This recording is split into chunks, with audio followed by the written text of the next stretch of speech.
going to perform squats in a squat rack, it's very important to make sure that you set up the rack correctly to avoid any potential injury. So things to consider. Number one, do you have a spotter? So if you're using spotters, anytime you're lifting heavy, it's probably advisable to have two spotters where you'd have one on each side. And what they're going to do is kind of in a goblet squat position, is they're going to move down with you and move up with you, keeping their hands right below the end of the barbell in case it needs to be lifted. If you are spotting a person by yourself, then what you want to do is to stand behind them.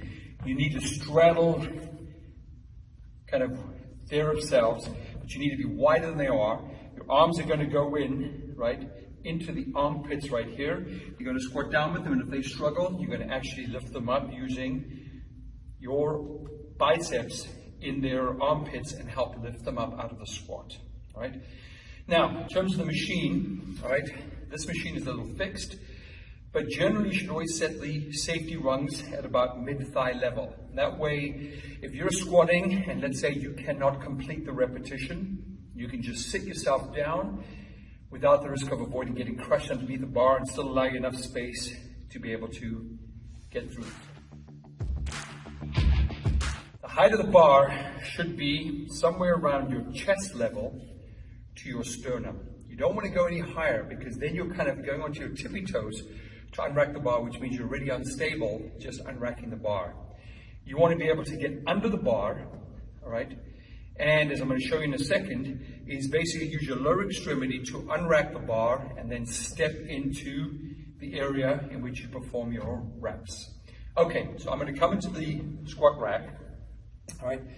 Now this position, I drop under the rack. The bar is going to be positioned, if I'm doing an Olympic squat, kind of on the meat of my traps. You notice I'm kind of in a split stance position with my hips directly under the bar. A lot of people unrack a bar in a position like this with their feet just kind of spaced like that. Remember, the problem with that is if you unrack and you fall, you don't really have any stability going forward and backwards. So the whole point of staggering your feet is that if you are unstable and you lift the bar up, you are stable in this position. Once you've got it, you step back.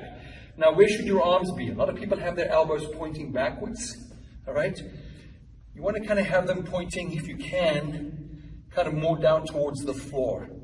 So the bar should be resting kind of on the upper part of your traps if you're doing an Olympic squat, or it sits a little lower if you were doing a power squat.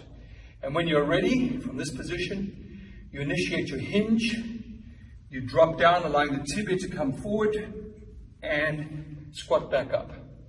When you're done, you walk towards the rack, get to the rack points, drop your hips, unrack the bar, step away.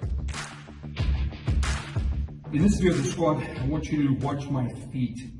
One of the biggest mistakes made on the squat is the instability on the foot as someone loads. Now I'm going to show you two different types of squats. I've kind of rolled up my pants a little bit so you can see. This would be what typically happens in a squat. As someone squats down, the tibia translates, you kind of see the feet start to collapse in. Now my ankles are sort of collapsing inward. That would be indicative of a poor squat. What you want to see is the person squat and there'll be no movement at the end. So why is it important to monitor the foot position during the squat? Well, first and foremost, you're pushing through your feet and you are going to be a lot stronger if your feet remain stable. So why do the feet move?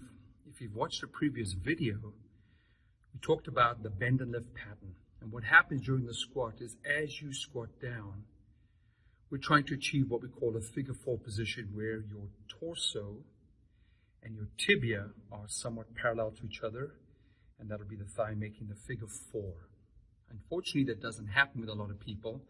As they squat, they don't allow the tibia to go forward, and as a result, to get into somewhat of a load position, they drop their chest towards the floor, and that becomes that T position, which means there's a lot of rotational forces in the spine as they go back up into that extended position. So why the feet are moving is because the ankles don't have enough mobility. The the ankles are not letting the tibia fall forward. So as a compensation, the feet are collapsing inward. And as a result, what generally happens is the knees will fall inward. So we see a lot of these modifications where people put a rubber band around their leg.